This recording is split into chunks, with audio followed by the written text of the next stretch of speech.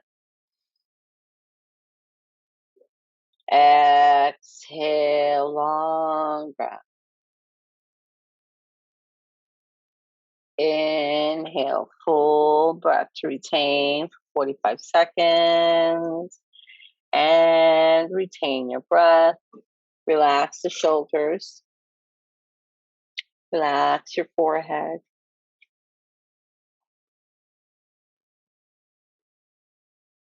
Find a space within your body of peace as you retain the breath. No stress anywhere in the body. If you need to release the breath, do so slowly and gently. Take a few cleansing breaths and then come right back into it. We have 11 seconds left. You're doing a good job.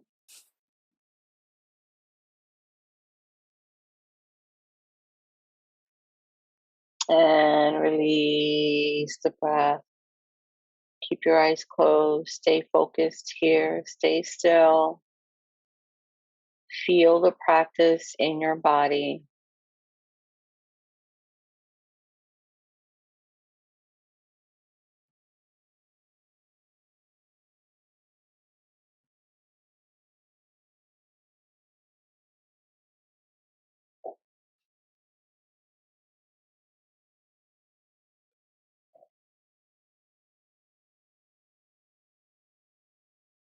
Stay as you are.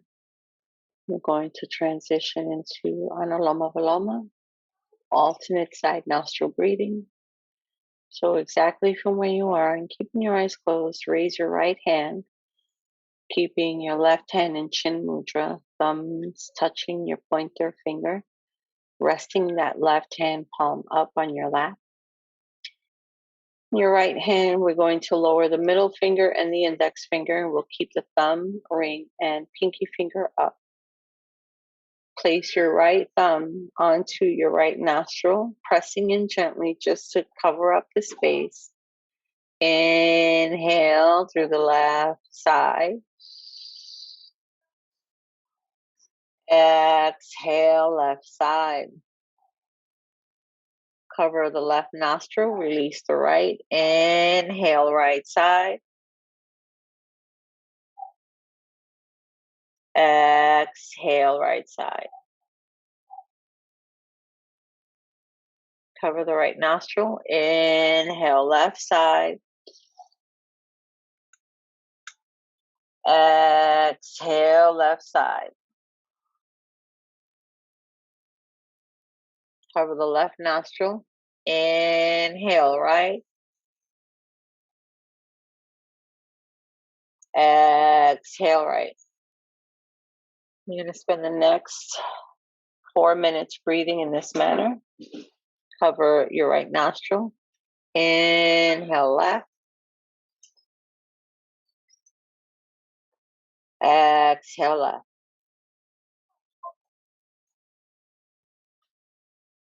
Inhale, right. Exhale, right.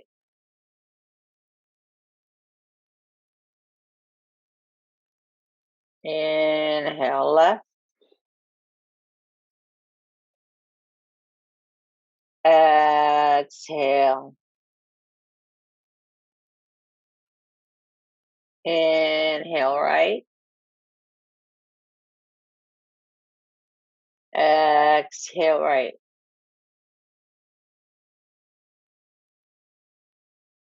Inhale, left. Exhale, left. Cover the left. Inhale, right. Exhale. Cover the right. Inhale, left. Exhale. Inhale right. Exhale right. Inhale left.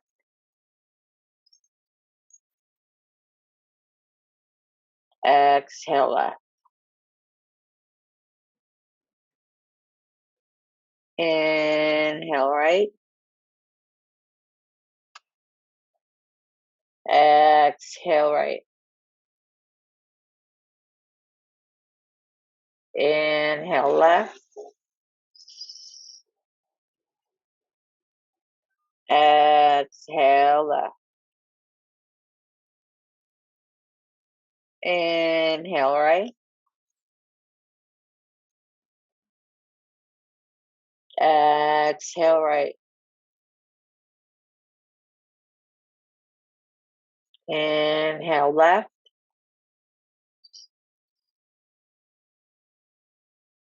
Exhale left. Inhale right. Exhale right.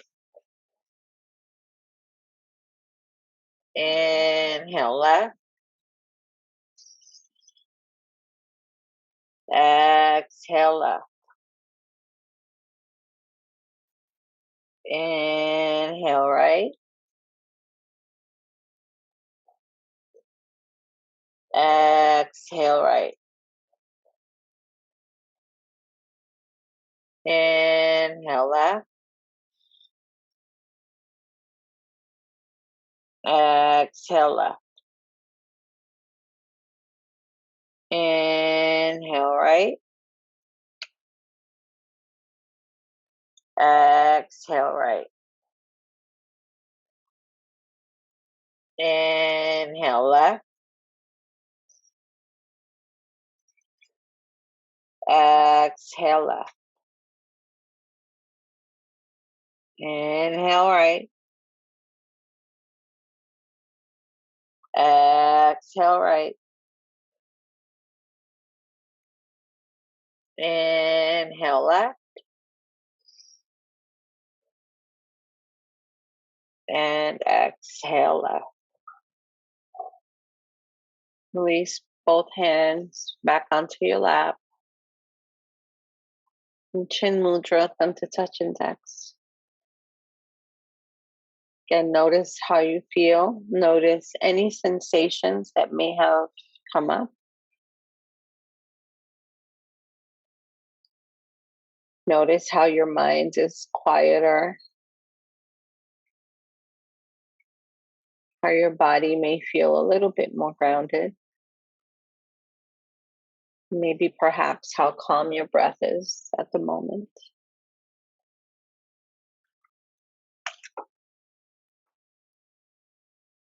And as you're ready, gently open the eyes. And we are done with the breathing, with the pranayama. You guys did a really good job this morning. So we're going to jump right into the study of the yamas and niyamas. So as we've talked about before, yoga consists of 8 different paths. So 8 different paths. They call them the 8 limbs of yoga, which creates a full and entire yoga practice. Right. And so let me quickly just remind you of what 8 limbs are. Right.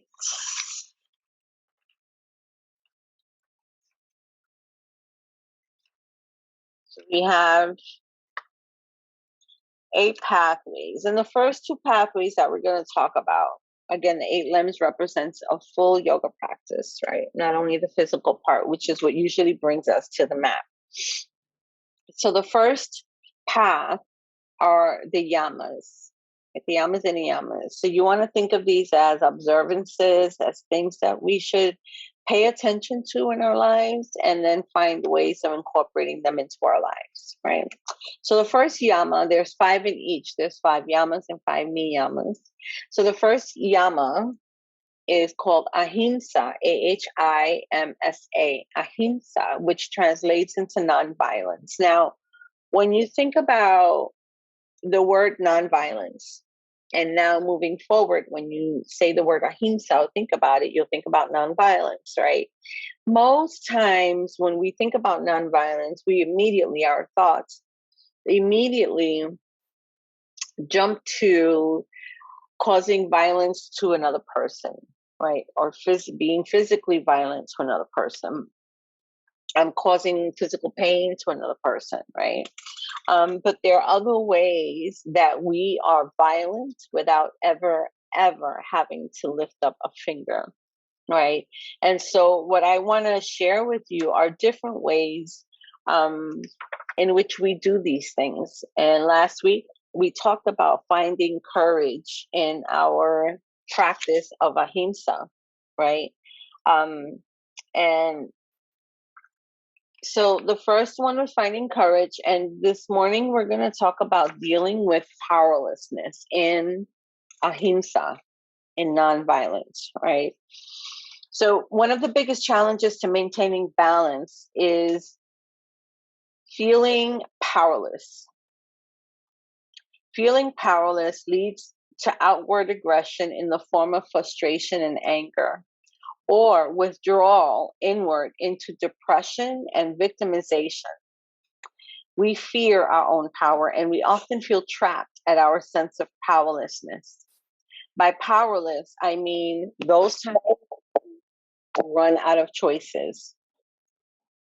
We've run out of options and we are feeling totally incompetent to deal with the challenge at hand. At these times, we may feel like a caged animal, trapped and ready to spring. Whether we respond with anger, withdrawal, frustration, or resignation, there is a way in which our minds shut down as if we were riding a train through a dark tunnel and we can't see anything but darkness and anxiety. Ahimsa, or nonviolence, invites us to question the feeling of powerlessness rather than accept it.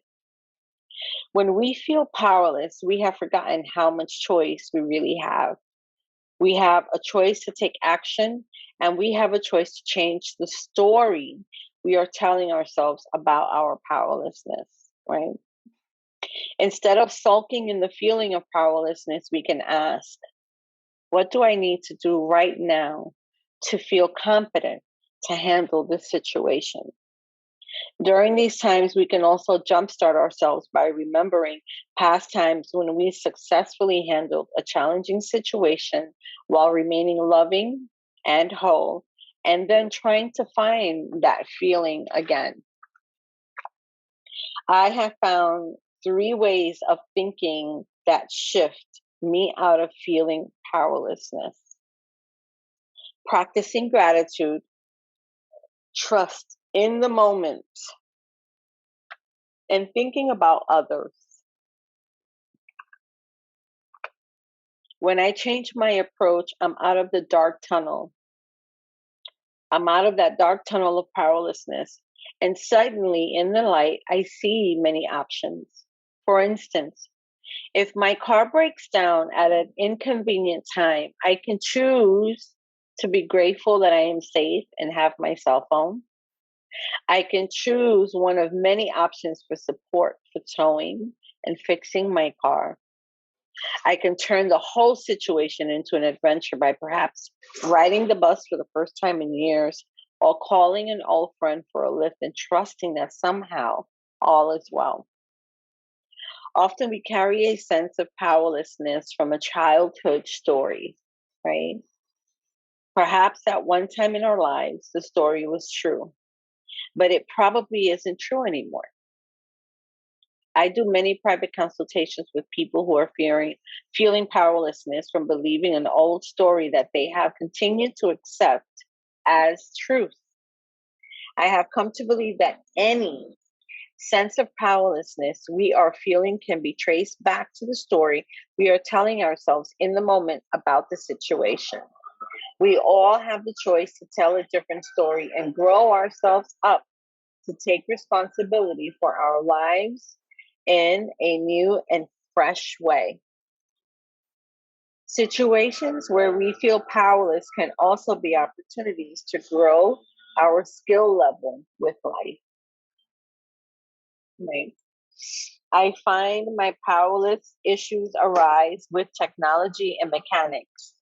When things break down, my feelings of powerlessness can become a violent outburst or an opportunity to learn something new. Right?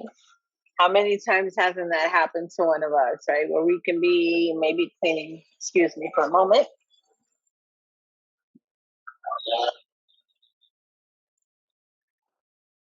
Right. I'm sorry, I had to kind of shut that down a little bit. They're right across the street, so it's really loud.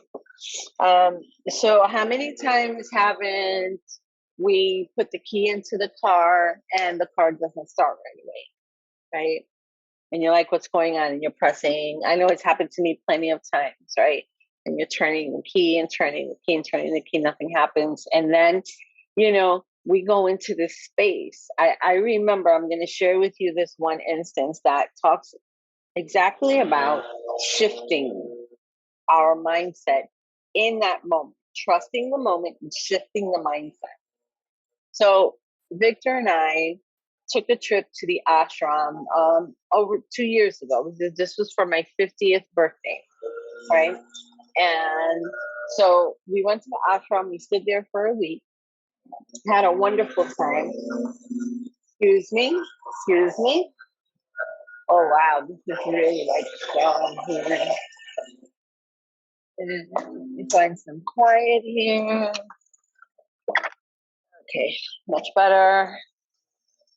I'm sorry for the noise. They have about 50 men out there blowing incredibly loud. Okay.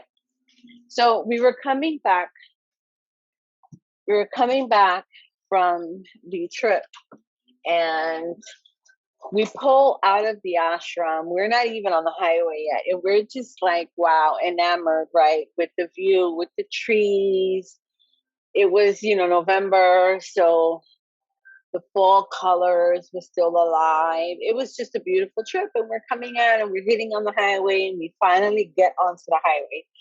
The ride from the highway to the ashram itself was maybe about, I want to say about 10 miles. And so when we get right onto the highway, we're still in that lane where you're coming in and you're, joining, right, the rest of the crew. So we're on and we're joining the rest of the crew. We weren't 5 exits away. We weren't a full 5 exits away. When all of a sudden the truck stops. We had a truck at the time. Shuts off. So we pull over to the shoulder and mess around with it. It goes back on. And so now we're in the truck. We are about 4.5 hours away from home. And we're like, okay, so let's see if this works. We start the car again, puts it in gear, and we start driving. Not even a full minute goes by, and we start to feel like the truck is going to stop again. And we come up onto a hill like in the highway, and then it starts to come down, like descend downwards, right? So we were like, you know what? Whatever. And then the car shuts off. And we were coming down. So he puts it in neutral. And now we're gaining momentum because we're like on a hill. So we're gaining the momentum. And we're waiting for the next exit, and we're just, fingers crossed. I'm scared, I'm terrified. I don't like being stuck on a highway. Victor's trying to maintain control of the whole situation. And then finally the exit is coming up, and we roll. And I mean, we were really picking up momentum. We didn't want to hit the brakes because we didn't know when this was going to stop. We didn't want to get stuck on the highway. So we're coming into the exit. We make this turn, and now we're moving pretty quickly, and we're still turning. And when we look to the right, there's a gas station, literally, right? It's like a U-turn right into the gas station. So we managed to slow down, pull into the gas station, shut the truck off, and there it was. it was done. The truck wouldn't go back on. So as in the first few minutes of all of this happening, we're 4 hours away. We're trying to figure out what's going on. And finally, Victor walks up to me and he's like, Gabe, I don't know what to do. So I held his hand. And for some reason, I just kind of like felt in that moment, you know what? It's going to be okay. And I told him, babe, you know what? It's going to be okay. Things happen as they should. We've had this truck for a long time. Let's be grateful that we were able to get off the highway and come here where there's a gas station, telephone, and right past the gas station was a diner. And so we made phone calls. We went to the diner. We had breakfast, got a tow guy to come out on a Sunday, towed the car back to New Jersey. And luckily, you know, we were able to deal with the situation. But an example of not hurting ourselves in that moment was that I'm grateful that I was able to see the bright side of things. Or I chose to remember we're alive, there was no accident, we're safe, and we're able to resolve. We're able to resolve. I trusted in that moment that things were going to be okay. I felt I didn't have any other choice but to do that. And I chose that. I could have panicked. He was about to go into panic. I could have panicked. Anyone would have panicked in that moment. You're so far away from home. But we trusted in that moment. We were able to resolve. So I feel like in that moment, we didn't steal from ourselves in the sense that we didn't steal from our sanity. We stood calm. We didn't steal from our emotional brain, our heart space. And we actually flipped that from an experience that could have been really bad to an experience where we actually explored. We went to the diner, we met new people, we had great conversations with the servers. We walked around a little bit waiting for the tow truck, and it was up in the mountains. So there was nothing but beautiful nature around us to experience. And then we waited, and we got a ride with the tow truck guy. You know, we were lucky. We were really like not lucky blessed, but yes, lucky blessed. So in that sense, that was showing ourselves and giving ourselves some space, not to harm ourselves, right? So let's see. So then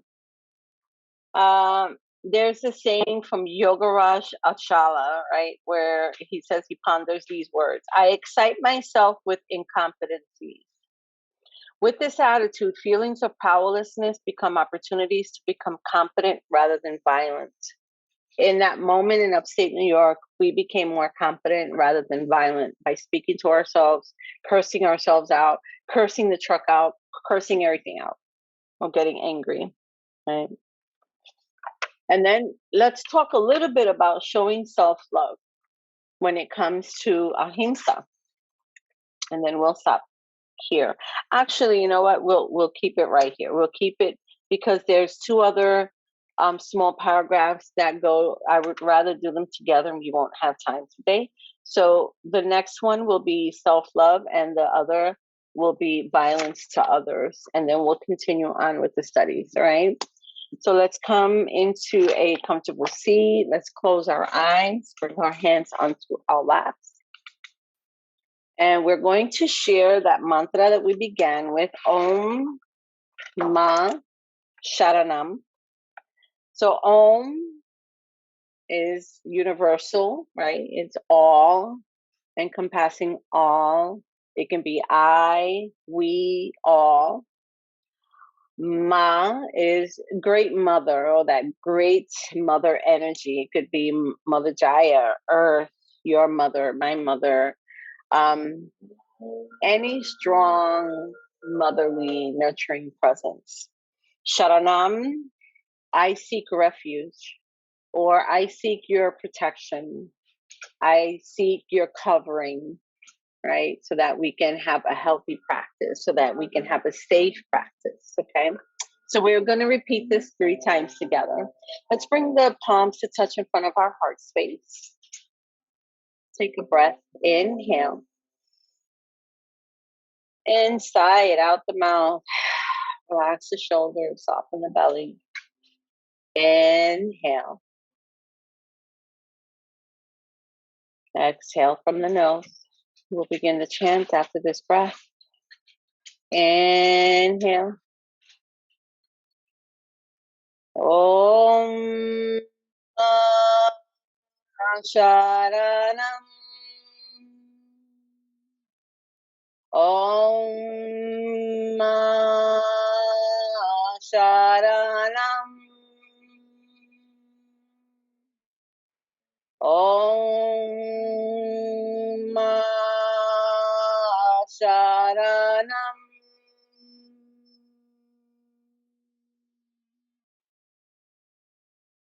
Om Sharanam. Thank you for joining me today, yogis, for this pranayama practice and discussion on the ahimsa, the first yama of the 8-limb-fold path of yoga, non-harming. I wish you have a beautiful day, happy day. Enjoy this beautiful sunshine. Take a walk today. Let the sun touch your skin. Be grateful for your breath. Be grateful for the experience of just being. Hari Om Tat Sat.